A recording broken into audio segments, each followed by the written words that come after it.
Fico feliz aqui de ter meus pares aqui comigo, então obrigado aí, Luiz, obrigado aí pela fala agora, que a gente ouviu um pouco do Bradesco e viu um pouquinho do que o Bradesco está fazendo. E na visão do banco, e aí divido com vocês, Maru, que o banco ele tem em seu DNA já muita coisa do que a gente fala hoje sobre a ESG. Né? O banco em 85 constituiu a sua fundação Banco do Brasil, a FBB constituída, ela foi voltada essencialmente na largada quando você teve aquele momento do social, o S estava presente, a educação foi inserida ali, a saúde foi inserida ali. No ciclo do tempo, depois a gente teve um momento que a gente falou muito sobre responsabilidade social, aí a gente passou um pouquinho sobre a parte de doações, o privado participando disso. Em algum momento no tempo a gente incorporou então as ações de governança, o ambiental, acho que em 92 ali no Rio, a onda veio de uma forma mais intensa. E o Banco do Brasil, inclusive, no último ano, alterou o estatuto da sua Fundação Banco do Brasil e colocou o ambiental lá presente. Mas muito mais do que falar da trajetória, a gente vem construindo esse ASG de uma maneira, vou chamar, firme, intensa, com o coração na ponta da chuteira, como eu diria com um jogador de futebol, mas eu falaria com o coração de um funcionário do Banco do Brasil imbuído de propósito. Nós não somos reconhecidos por somente premiações lá fora, como você falar de Global 100, da Corporate Knights, dizendo, olha, o banco, né, é uma das instituições mais sustentáveis do mundo, e por que não dizer o banco mais sustentável do mundo? É assim que a gente foi agraciado por 2 anos consecutivos, mas o banco está mais preocupado, além de falar sobre prêmios, ratings, rankings, ele está preocupado em como é que ele participa do processo de transformação social.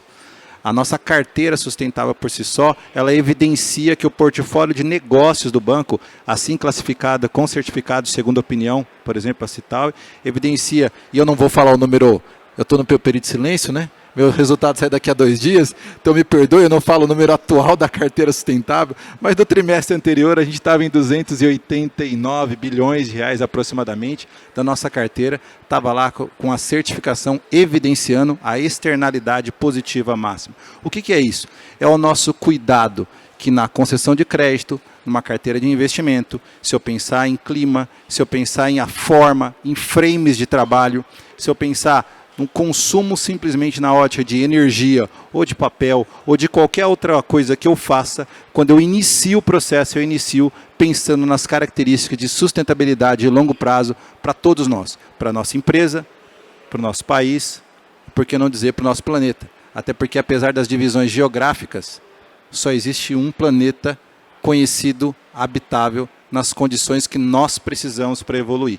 Esse é um conceito que a gente tem muito claro, muito definido em tudo que a gente faz. Então, fica aqui o nosso registro inicial de mostrar o quanto o banco se preocupa com isso em tudo que faz. Então, a gente queria trazer aqui um exemplo simplista, eu vou dividir com vocês, até para tangibilizar cada coisa que a gente vai falando, né? Se a gente escolher uma prefeitura pequena, Brumado, lá na Bahia, a gente percebe que lá você tinha 10 mil alunos da rede pública, e o desafio da gente, quando a gente olhou para aquilo, foi como é que eu participo, como eu tangibilizo isso para quem? Para a nova geração, que o Banco do Brasil faz parte do processo de transformação.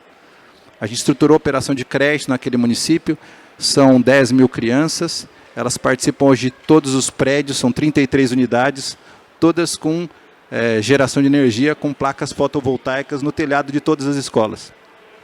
Fundo de longo prazo, carência, ajusta no orçamento público, porque ele tinha lá uma reserva para custeio, e ele se livra daquela parte de reserva para custeio, e a nova equação permite que o orçamento mais a carência vai fazer com que mais a geração de energia pague a própria operação de crédito. Então, a gente olha para aquilo e fala, olha, não basta falar qual é o nosso papel em dizer algumas palavras bonitas e fáceis, mas a gente tem que entender o que a gente faz de verdade para fazer o processo de transformação acontecer. Acontece na cadeia do agro, acontece na indústria, acontece nas escolhas que a gente faz. A gente não faz escolhas também com viés punitivo. A gente faz com uma escolha dizendo, ó, faço para A e não faço para B. Não, nós fazemos o caminho que a gente acredita. Como a gente acelera o processo e traz os nossos stakeholders para participar do processo de transformação que o nosso planeta, que a nossa sociedade, que cada uma das nossas empresas precisa. Fico aqui minhas palavras de gratidão e é um pouquinho do que a gente luta e defende no Banco do Brasil. Obrigada, Barreto. que eu acho que é relevante a gente trazer aqui para esse debate hoje? Acho que o banco está acostumado, né, a falar de indicadores, de metas, né, o dia a dia. E quando a gente fala das questões climáticas, é a mesma coisa, né? A gente está falando da meta de um banco para as questões climáticas. Mas não é qualquer tipo de meta. É uma meta baseada em ciência. Então, eu vou pedir para o Luiz contar um pouquinho para a gente o que significa que essa meta baseada em ciência e a iniciativa que ele representa, que acho que é uma pioneira no mundo inteiro, não só com instituições financeiras, mas com as grandes empresas, também clientes dos bancos, e que tem esse papel aí de fazer essa transição. Obrigado. Obrigado, Maru. Obrigado pelo convite, obrigado pela pergunta. É um prazer estar aqui em conjunto e dividindo e discutindo esse assunto tão importante. E muito obrigado pela pergunta, porque acho que a primeira pergunta é uma das perguntas que normalmente eu recebo. Né? Então, só para apresentar então um pouquinho, eu lidero essa iniciativa que chama Metas Baseadas em Ciência, em português, mas seria Science Based Targets. Nós somos uma iniciativa global que basicamente tenta estabelece os padrões para as metas corporativas, aquelas que estão alinhadas com a ciência. Isso quer dizer mover a ação do setor privado em fazer alguma coisa para lidar com o clima, em fazer o que precisa para manter o aquecimento global abaixo de 1,5 graus Celsius, né, que é o que são as metas estabelecidas pela ONU. E o que significa ser baseado em ciência? Significa que a gente tem que fazer a conta de quais as emissões que o mundo tem que chegar em 2030 e quais são as contas que o mundo tem que chegar em 2050, e daí fazer a conta inversa. O que define qual é o nível de ambição que tem que ser estabelecido não é o que eu acho que é possível hoje, o que é possível amanhã, ou o que o mercado está dizendo. É qual é o orçamento de carbono que vamos ter daqui a 20 anos que o mundo tem que chegar. E aí a gente faz a engenharia reversa. Então, esse é o princípio básico dessa ideia de metas baseadas em ciência. É uma conta inversa. Você fala, não, o mundo tem que chegar nessa quantidade de emissões no futuro.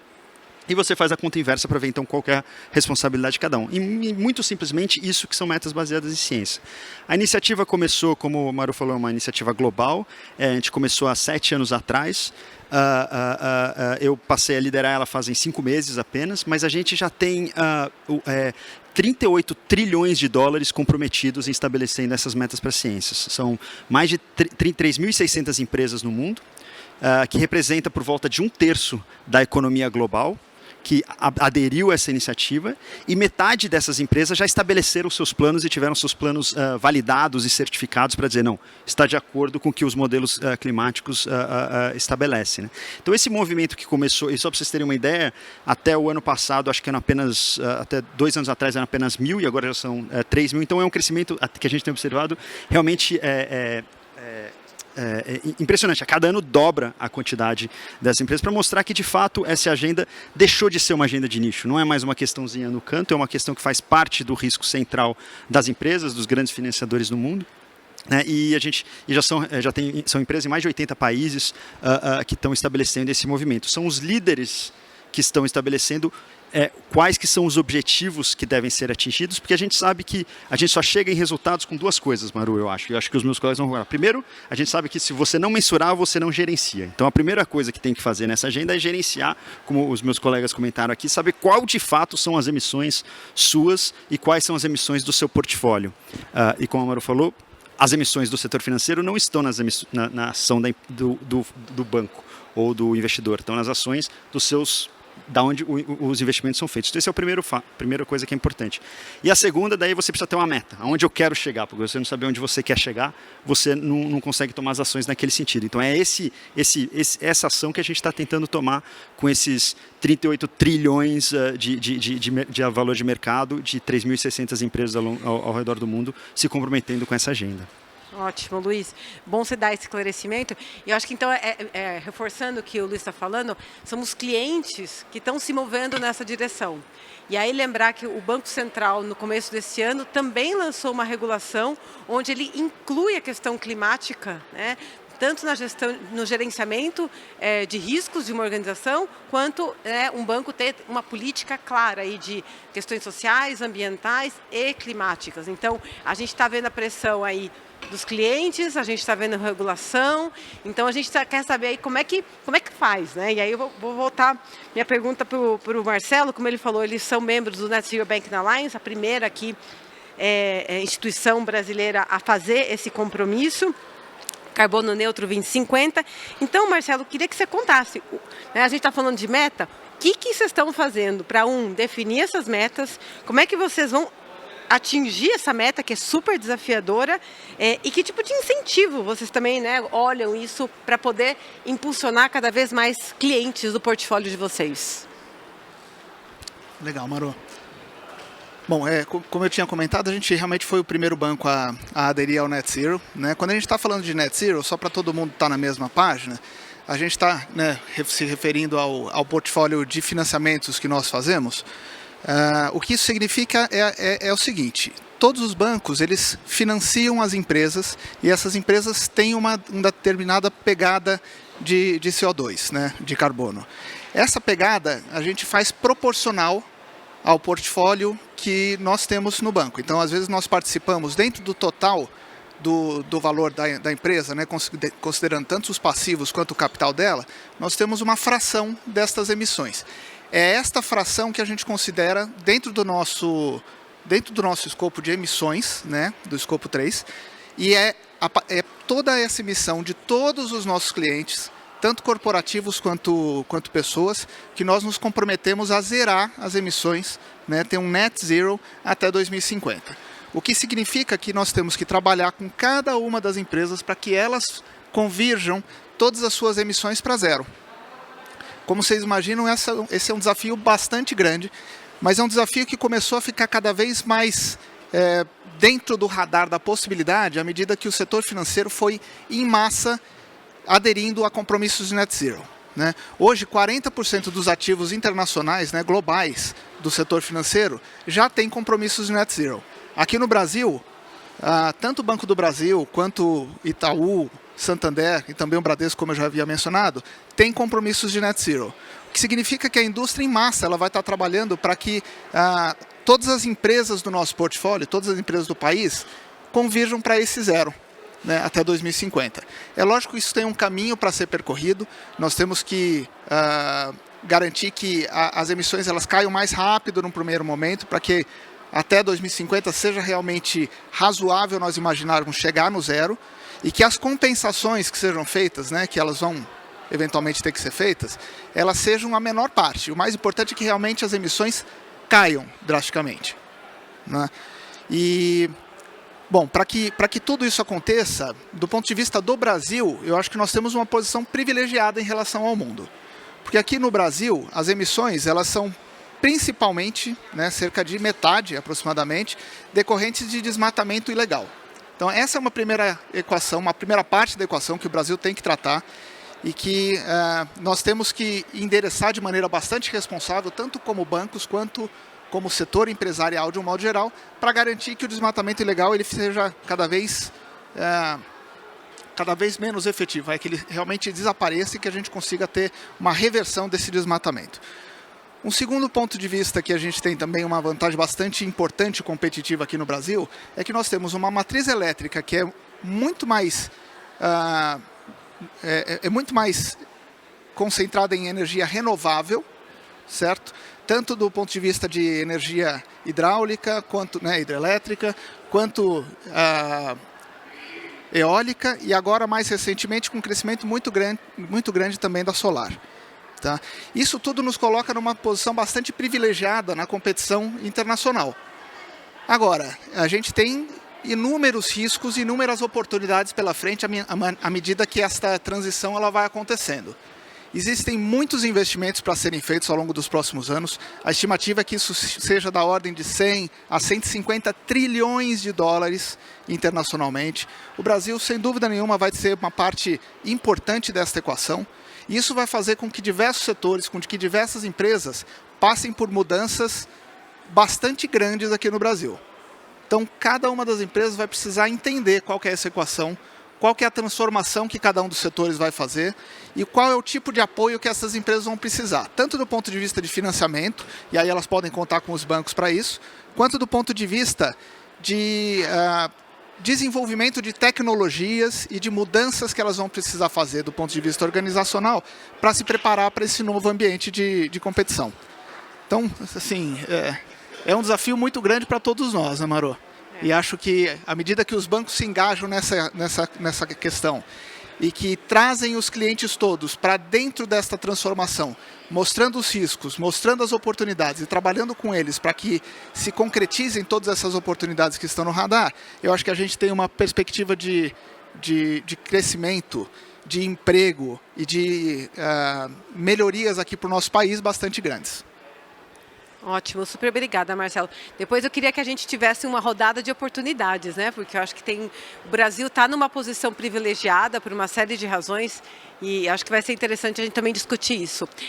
Eu queria só lembrar que vocês podem mandar as perguntas de vocês aqui pelo aplicativo, para a gente poder também rodar. Então, incentivo aí vocês também mandarem as perguntas. Eu não sei muito bem como é que eu vou ver as perguntas aqui, vamos ver.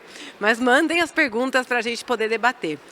E aí eu vou passar a palavra agora para o Barreto. Eu acho que, né, o Barreto tem, no Banco do Brasil tem um lado público, né, banco público, e vocês têm na carteira, uma carteira rural, a parte agrícola forte. O Marcelo falou que a gente tem esse desafio do desmatamento, né, as nossas maiores emissões estão no uso da terra. Então, como é que está na perspectiva do Barreto, do Banco do Brasil? O que vocês vêm fazendo no banco?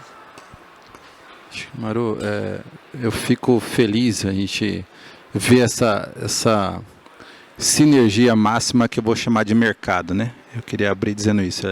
É muito bom ter ouvido, por exemplo, o Luiz falar sobre ciência aplicada, né? Então a gente não está falando só de preserve uma árvore, mas qual é a conta de chegada, qual é a forma de fazer as coisas.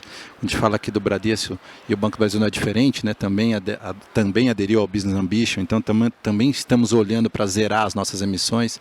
Então, com o Álvala 2050, metas objetivas, isso é incrível. Quando eu olho o agro, que você comentou, Maru, o Banco do Brasil tem isso na sua vocação, né? O Banco do Brasil ele tem aí em vários ranges distintos, entre 53% e 60%, dependendo dos quesitos que você aplicar, mas acima de metade do mercado do agro brasileiro circula pelo Banco do Brasil de alguma maneira. É forte na nossa carteira de crédito e representativo, mas a gente aproveitou essa vocação, essa energia, para também fazer parte desses compromissos. Como é que a gente tangibiliza esses compromissos? Eu ouso dizer que quando a gente fala, por exemplo, sobre uma carteira que tem dentro tecnologias aplicadas que a gente chama de agricultura de baixo carbono, e a gente participou desse processo, não é um exemplo para a gente olhar só do banco auxiliando no processo de construção, de você fixar carbono, ou você ter menos emissões de carbono no processo produtivo, no plantio, né? O Brasil é extraordinário por ter, por exemplo, 2, 3, eventualmente, dependendo da cultura, uma quarta safra no ciclo de produção de um ano, distinto de países temperados que tem uma, quiçá duas. Nossa realidade é muito distinta, né? Então, aprender a usar tecnologias que ajudam a você reduzir emissões ou fixar o carbono, isso é extraordinário. A gente faz isso no processo produtivo no Brasil. Hoje, ano passado a gente teve 3, agora são 5 carretas, elas circulam o Brasil falando sobre as nossas carretas agro. Qual o objetivo delas? Ela não fala só sobre conceder o crédito, ela leva informação, formação ao homem do campo. A ideia é que à medida que ele vai entendendo cada vez melhor o quanto ele pode participar desse processo de mudança, ele realmente vai conseguir encontrar uma forma de fazer a sua agricultura mais sustentável, seu agronegócio mais forte, mas a gente conseguir vender isso para o mundo, que enquanto eles estão preocupados eventualmente com algo que eles ainda não conseguem talvez entender, mas para nós está claro que o nosso agronegócio ele é mais verde, é diferenciado. Está claro que a gente tem tecnologia que acompanha as janelas de produção ideal. Está claro que a gente usa, por exemplo, Climatex, vou usar aqui uma parceira nossa, Field Pro, onde a gente tem uma tecnologia 100% brasileira, 100% nacional, onde pequenas estações de microclima com sensores identificam e mapeiam a área produtiva, identificam qual é a janela ideal de produção, qual é a melhor maneira, o melhor time para você plantar, para ter aquela janela de cultivo onde a gente almeja a produção máxima. E quando a gente auxilia a produção máxima, a gente está olhando para quê? Para uma sustentabilidade no pé da letra, no sentido mais intrínseco de falar de sustentabilidade. A preocupação é que se produza mais. A preocupação é que se ganhe dinheiro com isso. A preocupação é que você tenha eficiência no setor produtivo e possa gerar valor. Pode ser para o grande produtor, mas nossa preocupação, por exemplo, quando a gente atende aí a 500 mil pronafianos dentro de uma safra, que cuida de quê? Do pequeno e do médio, da agricultura familiar. O Banco do Brasil usa sua capilaridade, às vezes a gente fala assim, poxa, mas vocês têm unidades voltadas para agro. Eu ouso dizer que eu não tenho unidade que não é vocacionada para agro, é o contrário. Qualquer unidade do banco está voltada para esse propósito de fazer com que o agro seja reverberado, receba seu crédito, custeio no momento certo, pré-custeio no momento certo, investimento no momento certo, janelas de produção adequadas, seguro, porque a gente está preocupado com o clima, é essencial a componente clima. A gente viu no ato regulatório recente do Banco Central o que o risco climático foi inserido dentro do nosso modelo de risco na condição normativa. A gente não pode pensar só na ótica normativa. Na verdade, a gente tem que estar pensando isso por outras coisas. Essencialmente por quê? Porque a segurança da nossa carteira de crédito e a elevação da produtividade do brasileiro que está aqui plantando e que nós, grandes instituições, estamos financiando, ele precisa daquilo, de um lado para sobreviver, do outro porque ele tem orgulho de levantar que ele faz isso pelo nosso país. Ele faz isso com a melhor tecnologia, da melhor forma, no melhor momento. Então, há um conjunto de cuidados entre o clima, o risco, a alocação de capital, o crédito adequado e o entendimento da nossa quantidade de biomas e culturas. É essencial esse entendimento. Ele faz do banco, quando eu olho, por exemplo, o agro, uma instituição única. Mauro, você falou uma coisa interessante, você falou assim, poxa, mas o Banco do Brasil, aí citou o público. Nosso presidente Fausto, ele costuma dizer, né, ele tem uma fala que ficou incorporada para o nosso corpo funcional hoje, que fala que o banco é de mercado e o banco é do Brasil. Nós temos orgulho de viver dos dois mundos. Temos controle estatal, somos uma SA, prestamos contas aos nossos acionistas, ao nosso controlador, à sociedade. Estamos regulados de um lado pela CVM como os bancos privados, mas estamos também debaixo do guarda-chuva de um Tribunal de Contas da União, que tem um controle externo, mas dos mecanismos de controle que as estatais estão assim inseridas, inclusive legais. Então, nós temos orgulho de entender que esses dois mundos não são concorrentes. O melhor dos dois mundos traz o melhor da nossa sociedade, é o que a gente tem oferecido para o processo de transformação na cadeia produtiva do agro e, por que não dizer, na melhoria de tudo que a gente puder, de tudo que a gente imaginar. Obrigado, Mário. Perfeito, Barreto. E eu acho interessante, quando a gente olha o Banco do Brasil, a capilaridade, né? Você falou do Pronaf, realmente, né, não é só os grandes, né? As grandes indústrias, elas têm toda a capacidade, inclusive, de fazer todos esses cálculos, metodologias, o que é uma meta net zero, mas o desafio é a gente realmente chegar na ponta. Então, de fato, eu acho que tem os grandes e os pequenos. E aí eu vou, né, para a próxima pergunta para o Luiz Fernando, e lembrando que esse tema, né, ele teve um boom, mais ou menos em abril, no começo do ano passado.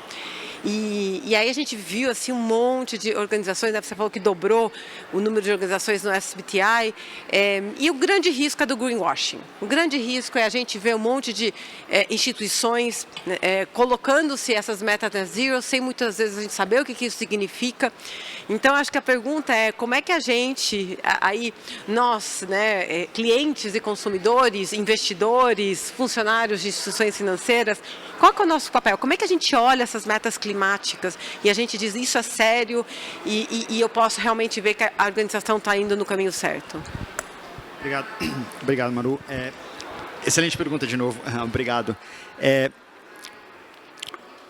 Sem dúvida nenhuma. Eu vou dar só um exemplo. Por que o sistema financeiro funciona bem hoje, funciona do jeito que você funciona? Porque tem 100 anos de história de estandarização no processo de contabilidade. Quando você olha um balanço, você sabe exatamente o que aquele balanço quer dizer. Tem regras por que aquele balanço quer dizer. O balanço de uma empresa é comparável com o balanço de uma outra empresa. Quando você analisa o retorno daquela empresa, você sabe exatamente se aquela empresa está melhor do que a outra. Isso só acontece porque tem essa estandarização do processo.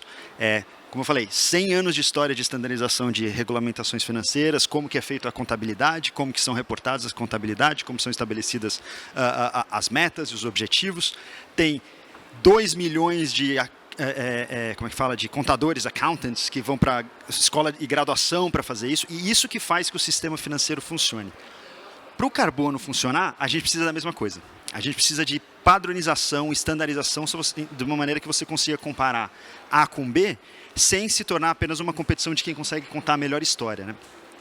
Imagina se eu ver dois balanços financeiros, vão falar, não, esse aqui tem 100, esse aqui tem 50, mas daí um conta, não, mas o meu é 100 porque o meu é diferente, porque o meu é aquilo. Não, você tem que olhar os dois balanços financeiros e saber exatamente o que eles querem dizer.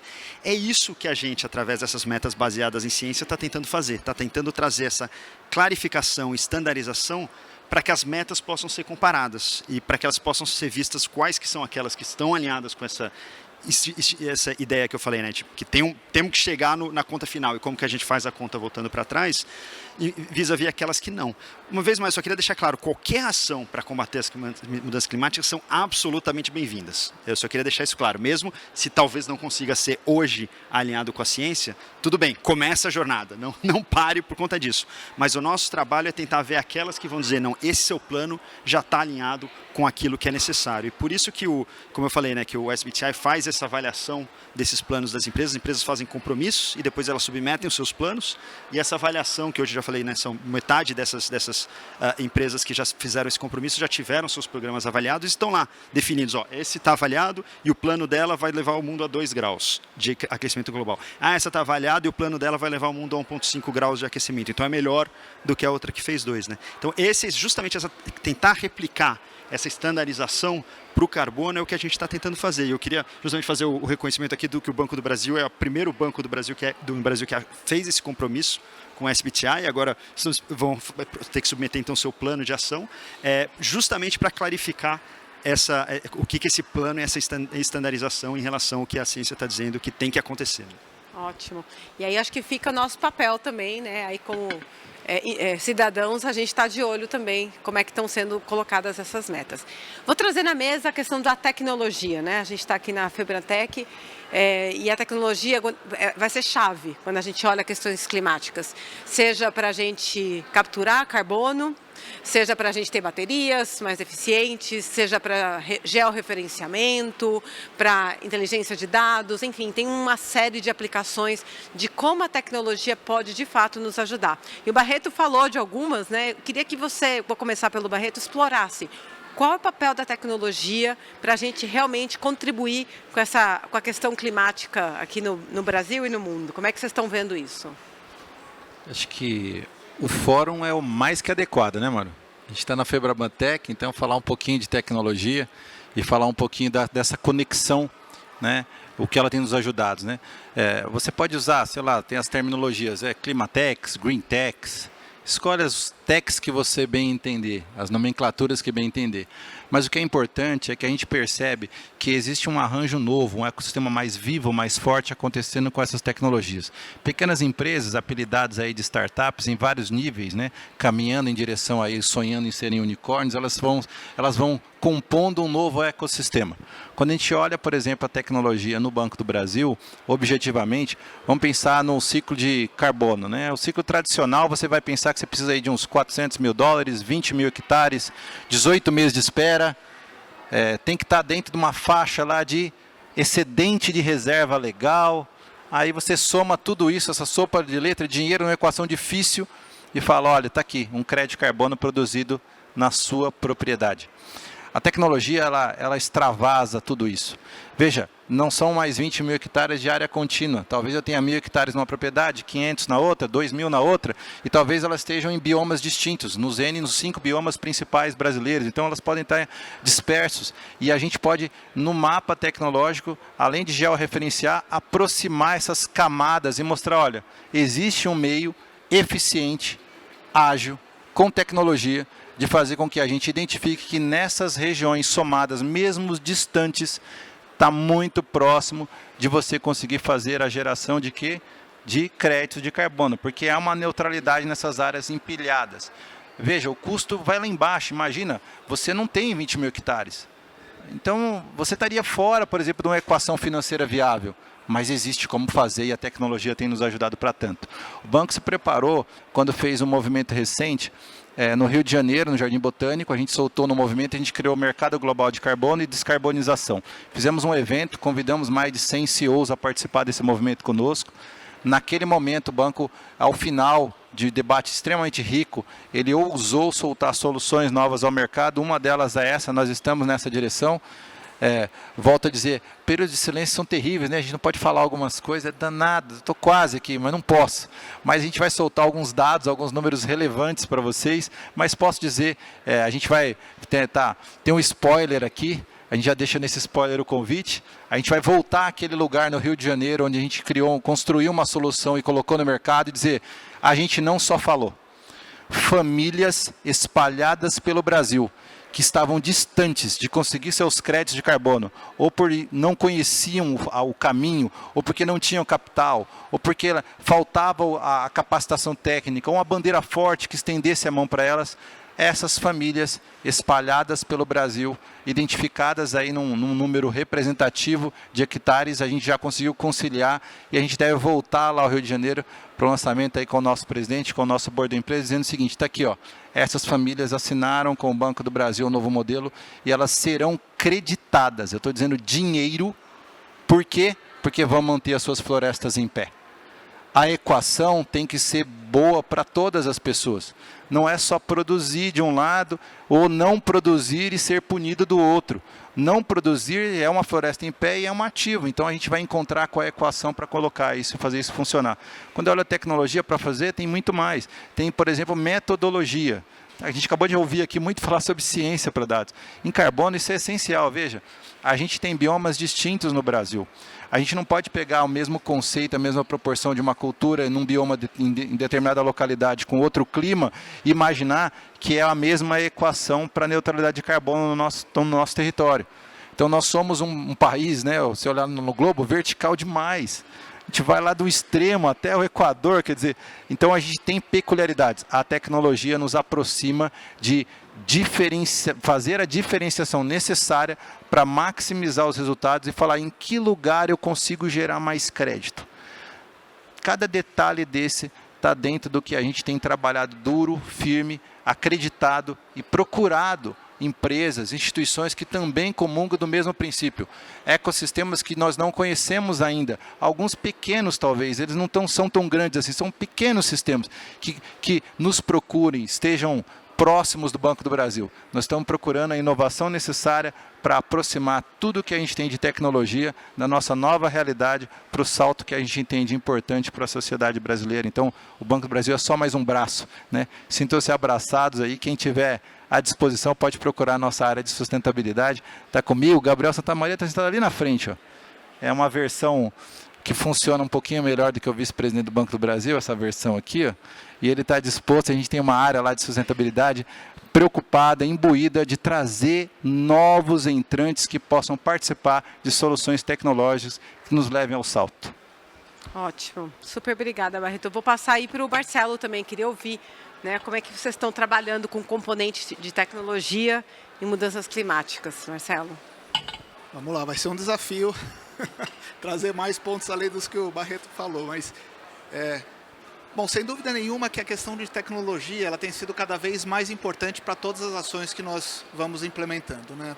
Para essa transição toda para uma economia de mais baixo carbono, e aí passando desde a parte rural para toda a parte industrial também, a tecnologia ela vai ter um papel realmente fundamental do ponto de vista de redução das emissões. Se calcula que internacionalmente a tecnologia sozinha ela tem um potencial de reduzir as emissões por volta de 15%. 15% de reduções por conta de aplicação de softwares mais focados em produtividade, para os ramos que hoje são os mais emissores de carbono, é muita coisa, gente. Então, assim, a tecnologia ela vai permitir, de fato, que nós conseguimos acelerar essa transição para uma economia de mais baixo carbono, suportando as demais ações que vão ter que ser feitas ao longo do tempo. E aí, do ponto de vista das startups, realmente a gente tem trabalhado com muitas startups. Nós temos um hub de inovação dentro do Bradesco chamado InovaBra, onde nós temos uma quantidade bastante grande de startups voltados para ESG, por exemplo. E nós temos nos surpreendido muito com a qualidade técnica dessas startups, com a quantidade de soluções que elas oferecem, inclusive de clima. Muitas startups que são totalmente dedicadas mesmo a questões de clima, questões sociais, né, questões até de governança, né, para cobrir todo o espectro de ESG, e com uma flexibilidade e com uma vontade de realmente fazer e acontecer do ponto de vista de inovação que é impressionante. Para temas relacionados a carbono, por exemplo, né, que o Barreto estava comentando, essas startups elas vêm com uma infinidade muito grande mesmo de soluções que passam desde a questão de tokenização, né, de originação de créditos de carbono, de identificação das regiões, de georreferenciamento de propriedades, para permitir cruzamento com os clientes que nós temos, para permitir que a gente consiga monitorar ao longo do tempo a evolução de uma propriedade, a evolução das culturas, tudo que acontece ali por dentro, que é impressionante. Realmente parece obra de ficção científica, né? Quando você olha a quantidade de coisas que elas conseguem entregar num espaço de tempo muito curto mesmo, e com uma qualidade de dados e com uma abrangência de escopo realmente fantástica. Então, assim, não tenho a menor dúvida que é a partir da tecnologia que a gente vai conseguir alcançar esse tão almejado Net Zero. Obrigada, Marcelo. Queria também ouvir a perspectiva, e aí especialmente o que você está vendo no mundo, né? Nessa sua posição global, e também assim, o que falta, né? Que aí também, inspiracional, para quem também de tecnologia está aqui com a gente. Obrigado, Maru. Obrigado, eu vou fazer isso, mas primeiro eu vou tirar o meu chapéu de liderar essa iniciativa global e colocar de volta o meu chapéu anterior, de brasileiro, e que passou a maior parte da vida, faz 5 anos mais ou menos que eu tenho trabalhado globalmente, mas a maior parte da vida trabalhando no setor financeiro e no setor de agronegócio do Brasil e no desenvolvimento de software para gestão de risco no setor financeiro, justamente. Acho que a primeira coisa é que eu tenho 3 mensagens. A primeira é sobre risco e oportunidade, a segunda é sobre mudança de incentivo e desincentivo, e a terceira é sobre oportunidades não só no Brasil, mas globalmente. Então, primeiro, em relação a risco e oportunidade, Barreto, não conseguiria concordar mais com você, que é sobre negócios. Mas risco é negócio também. O setor financeiro, mais do que qualquer outro, sabe que mitigar risco é melhorar o retorno, né? Então, acho que a gestão de risco é onde começa, mas a partir daí você identifica outras oportunidades de negócio. Mas os dois lados da equação, tanto risco como negócios, fazem parte do negócio, do setor financeiro, né? E nessa geração de risco e oportunidade gera muita oportunidade de inovação tecnológica. Compartilhar uma pequena anedota pessoal, há 10 ou 15 anos, justamente trabalhava num banco e acho que a gente foi um dos primeiros bancos justamente a usar o uso de ferramentas geoespaciais na época para monitorar 100% do portfólio. E o que começou aquilo foi uma área de sustentabilidade. Era a nossa área de sustentabilidade que a gente começou na época, porque a gente precisava monitorar o desmatamento em função de compromissos de desmatamento. 1 ou 2 anos depois, o resto do banco começou a falar: pô, mas isso aqui é legal pra caramba, eu consigo fazer tanto mais coisa com isso aqui, e o negócio explodiu. Então, o risco de sustentabilidade se tornou uma grandíssima oportunidade de negócios muito além só do que a sustentabilidade. No carbono, te garanto, não vai ser diferente e vai ser mais rápido, mais global e de maior escala do que o desmatamento, porque, de novo, o desmatamento é uma coisa muito idiosincrática do Brasil e as nossas agtechs rapidamente se tornaram as principais do mundo. No carbono, é uma competição global de outro nível de magnitude. Então, esse é o risco e oportunidade desse setor. O segundo, mudanças de incentivos e desincentivos. Às vezes o pessoal fala: mas será que isso vai acontecer de fato? Isso não é trabalhar com a área de mudança do clima, vai contra crescimento econômico? Meu argumento é o contrário. São em crises, em falta de benefícios, que inovações acontecem. São nas inovações que você tem os leaps de desenvolvimento, né? Outra anedota, há 10, 15 anos de novo, a gente querendo fazer investimento em agro-silvopastoril, Barreto, na época, 15 anos. O juros estava lá em cima. Para que não? Vai que o comercial não queria nem saber. Ele falou: fazer o plain vanilla aqui, o capital de curto prazo, não queria nem saber. Mudou depois, né? Agora não. Então, aquela inovação que está acontecendo hoje com agro-silvopastoril explodindo no Brasil, não aconteceu na época porque não tinha aquela falta. Então, a crise gera essa inovação também. Então, essa é a segunda mensagem. E, por fim, que era justamente essa, tentando olhar de fora, que eu já toquei, para as agtechs. Eu já estive desenvolvendo, a gente desenvolveu um software para monitoramento de desmatamento em escala global, que hoje já tem mais de 2 bilhões de hectares sendo monitorados todos os dias no mundo todo. De novo, uma coisa que a gente fez aqui no Brasil. Mas era muito idiosincrático para o Brasil. Essa questão de mudança do clima e de soluções para gerenciamento de carbono, monitoramento, acompanhamento de metas, não é um mercado que vai ser só brasileiro. Então, essa é a primeira mensagem para vocês, desenvolvedores. Não olha só o que esse pessoal está pedindo, porque o que eles estão pedindo, vocês vão conseguir oferecer para outros bancos. Hoje, esse mercado é um mercado global. Segundo, o Brasil tem muita vantagem competitiva nisso, inclusive em função de talento e preço. Quando eu estava desenvolvendo software lá fora, a gente acabou vindo trazer o desenvolvimento aqui no Brasil, porque o custo era muito mais barato e tinha talento. Então, a última mensagem nesse é: olhe com carinho essa questão de gerenciamento de carbono, porque é uma excelente oportunidade de negócios, que o Brasil tem grandes vantagens competitivas e que você pode atingir mercados muito maiores do que só o mercado brasileiro, se a solução for bem desenvolvida. E é uma corrida do ouro atualmente nesse ponto. Perfeito, Luiz. Lembrando que, né, o dispositivo para mercado de carbono, né, foi aprovado na última COP. Então, a questão, né, de créditos de carbono voluntário, regulado, vai bombar, e o Brasil tem aí o seu grande potencial, né, para poder realmente fazer um grande exportador aí de crédito de carbono. Posso só fazer um comentário rapidinho, Manu? Com certeza, mas eu só queria também fazer uma outra mensagem aqui. Toda vez que a gente pensa em compromisso de neutralidade, etc., a gente pensa em crédito de carbono e mercado de carbono. Esse é um relativamente pequeno pedaço da equação. O que vai acontecer, são esses que foi falado aqui, são como que a gente vai criar os balance sheets, os balanços de carbono de 40 mil empresas listadas no mundo. Essa que é a grande transformação, maior até do mercado de carbono. Para vocês terem uma ideia, o SEC, né, que é o Securities Commission dos Estados Unidos, publicou por volta de 1 mês, 2 meses, uma primeira minuta de regulamentação que vai requerer todas as empresas listadas nos mercados americanos a fazerem disclosure das suas emissões de carbono em escopo 1, 2 e 3. E o escopo 3, como foi mencionado aqui, na verdade não são as suas emissões, são as emissões da sua carteira. Esse negócio o Banco Central do Japão pediu para o Ministério do Japão, não, da China, pediu para o Ministério do Meio Ambiente da China para propor também uma regulação similar na China. Então, esse processo de ter o seu balanço de emissões, que não é só o mercado de carbono, mas é o balanço de emissões total das suas operações, vai vir muito mais rápido, em muito mais escala, inclusive do que só o mercado de carbono, que é importante, mas não é a única oportunidade. Não vamos pensar só que carbono é mercado de carbono. Carbono é o carbono incorporado em todo o balanço das operações da empresa. Perfeito.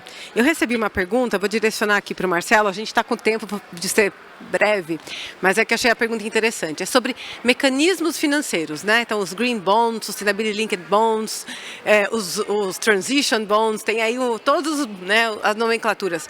Como é que é o papel dessas inovações financeiras para a gente conseguir aí olhar a questão climática, Marcelo? Legal, Manu.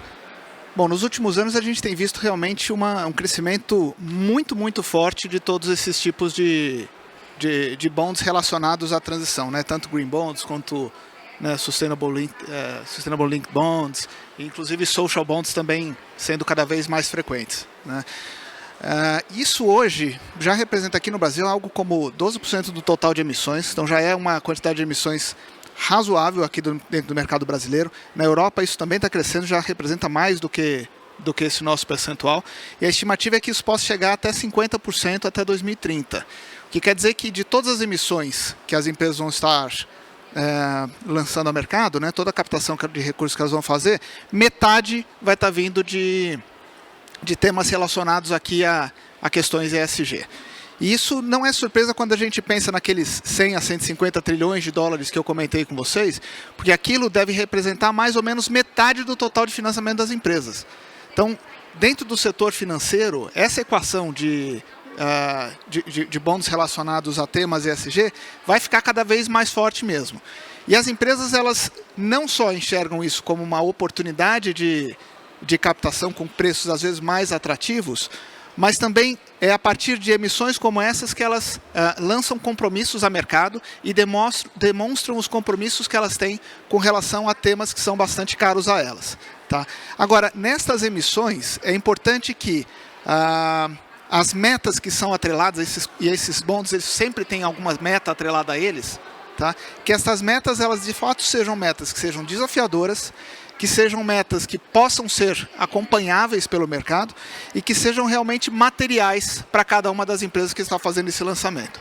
A gente tem visto, inclusive, empresas que ao fazerem esses lançamentos e fazerem esses compromissos públicos, mudam de forma substancial a gestão delas e a governança que elas têm em relação a temas climáticos e ambientais. Então, a gente vê realmente com bastante bons olhos esse novo mercado.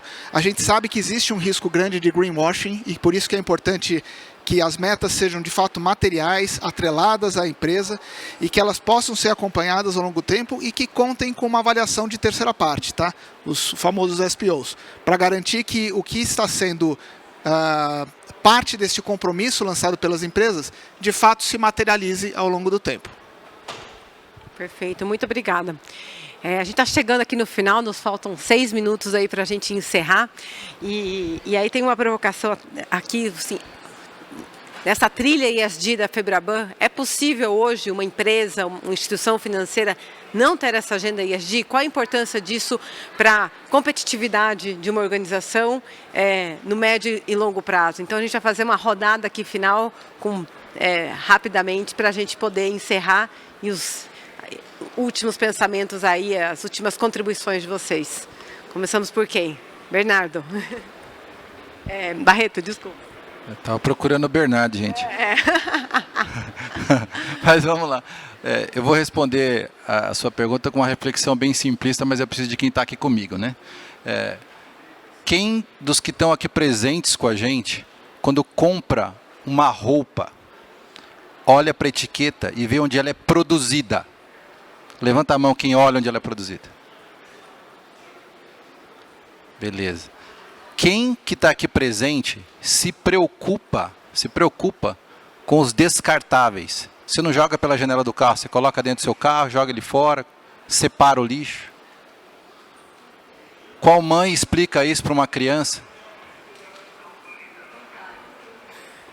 Gente, se a gente somar as camadas do que eu perguntei aqui, dá próximo de 100%. Cada item desse falava sobre alguma responsabilidade que está dentro do ESG. É impossível acreditar que a soma das percepções que formam a nossa cultura vão aceitar em algum momento muito próximo que uma empresa não se preocupe com isso. Porque a gente já pensa assim.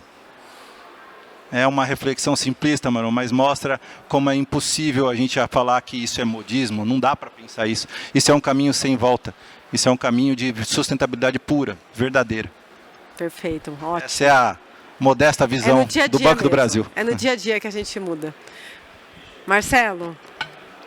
Eu acho que realmente esse tema ESG, da forma como a gente às vezes fala hoje em dia, parece que ela é desconectada da realidade do dia a dia das empresas. No fundo, tudo que nós fazemos, né, e esse exemplo que o Barreto trouxe aqui é muito, muito interessante nesse sentido, tudo que nós fazemos no nosso dia a dia, no fundo, tem componentes ali que estão relacionados a questões ou sociais, ou ambientais, ou de governança. No fundo, é a forma como as empresas se comunicam com seus funcionários, com seus clientes, com seus fornecedores, com seus investidores, é a forma como ela atua do ponto de vista ético. Isso, a gente não está falando simplesmente de questões ambientais, que são realmente muito importantes, mas a questão de sustentabilidade ela vai muito além disso, né? E é muito importante que nós olhemos para a realidade de cada um de nós e para a realidade, quando a gente pensa nas empresas, de cada uma das áreas e da responsabilidade que cada funcionário tem dentro do seu ambiente de trabalho com relação a esses temas. Esse é um tema, sem dúvida nenhuma, transversal e que depende da absorção de cada um para que ele realmente tenha sucesso ao longo do tempo. Então, eu realmente vejo isso como fundamental para o sucesso de qualquer empresa. Para concluir, obviamente vou bater bumbo junto com o coro, mas, óbvio, é uma agenda que não tem como voltar. E a gente tem um monte de exemplos, como você deu, né? A agenda, por exemplo, de sustentabilidade, que a gente chama hoje, ou de S&G, começou, na verdade, você estuda nos anos 60 ou 70, com a questão de cinto de segurança nos carros. Era uma agenda de Corporate Social Responsibility, que eles falavam. E na época, os fabricantes de carro falavam, não é minha responsabilidade, se a pessoa bateu, e foi culpa dela, ela estava indo rápido. E essa agenda mudou até que hoje em dia, imagina um setor automobilístico sem discussão de saúde de segurança nos carros. É absolutamente... não, eu vendo meu carro, ele é baratinho, ele só é meio difícil aqui na segurança, mas ele é baratinho, compra. Que empresa que sobrevive nesse mercado? No SG é exatamente a mesma coisa. Isso vai acontecer. Eu trabalho por volta de quase 20 anos nessa agenda e eu sempre brinquei que o meu sonho é me tornar irrelevante. É a partir do momento que as empresas não tenham área de sustentabilidade. É quando a sustentabilidade esteja em todas as áreas e esteja na cabeça de todos e qualquer pessoa dentro das empresas. E eu fico feliz em dizer que eu acho que esse momento está muito próximo de estar chegando. 2 dados. O primeiro é, porque começa a impactar diversas áreas do negócio, mesmo aquelas que você nem pensa. Uma pesquisa da Deloitte sobre novos mercados de trabalho foi feita, e o Brasil, para ter uma ideia, foi o país... E eles perguntaram quão importante, para novos entrantes no mercado de trabalho, quão importante seria para você os valores importantes de uma empresa que você gostaria de trabalhar. Né? Então, cultura corporativa, salário, etc. E perguntaram sobre a sustentabilidade. O Brasil foi o país do mundo com maior índice de jovens entrantes no mercado de trabalho, por volta de 80% das pessoas falando que se as empresas tinham isso na agenda, ia ser super determinante na definição deles. Então, já não é nem mais sobre negócios, para conseguir talento no futuro vai ser necessário ter essa agenda, senão você vai perder talento para o seu competidor. Então essa já é uma indicação. Outra, por volta de 2 meses atrás eu tive lá em Davos no Fórum Econômico Mundial, guerra na Ucrânia, etc. Os europeus só vão falar disso, né? Só vão falar de preço de petróleo, guerra na Ucrânia, etc. Pela minha surpresa, independente de guerra na Ucrânia, mais de 50% da agenda era sobre sustentabilidade. Gente de todo e qualquer setor só falando sobre essa área. Então, essa agenda veio de fato e agora em escala mais rápida e está acelerando. Não tem como fugir dela para mitigar risco, não tem como fugir dela para gerar negócio, não tem como fugir dela para manter talento nas empresas, não tem como fugir dela para desenvolver soluções tecnológicas. Obrigada, Luiz. Eu também vou dar minha contribuição final nessa conversa. Eu acho que aqui todos estamos com algum crachá, né, de alguma empresa, instituição, organização que a gente representa, mas somos todos aí indivíduos, cidadãos. E eu gosto de lembrar que quando a gente olha bancos, lá, 70% do dinheiro de um banco é o nosso dinheiro também. Então eu queria também provocar isso, assim como a gente faz orgânico, reciclado, a gente também olhar o nosso dinheiro, onde o nosso dinheiro está sendo aplicado. A gente também aí como colaborador, como investidor, como fornecedor, trazer essa perspectiva. É aí que a gente vai mudar o mercado, é aí que a gente vai fazer essa mudança. Então fica a provocação também para trazer para o lado individual. E eu quero agradecer aí a todos, ao Luiz, ao Larreto, ao Marcelo, foi um prazer estar aqui com vocês. Agradeço a Febraban pelo convite, agradeço a todos e que a gente continue esse debate. Eu sei que vocês têm a tarde inteira nessa trilha ESG, que vocês possam ter bons pensamentos e que a jornada esteja aí cada vez mais próxima, olhando a questão climática, mas também olhando as questões sociais. Obrigada, gente. Obrigada.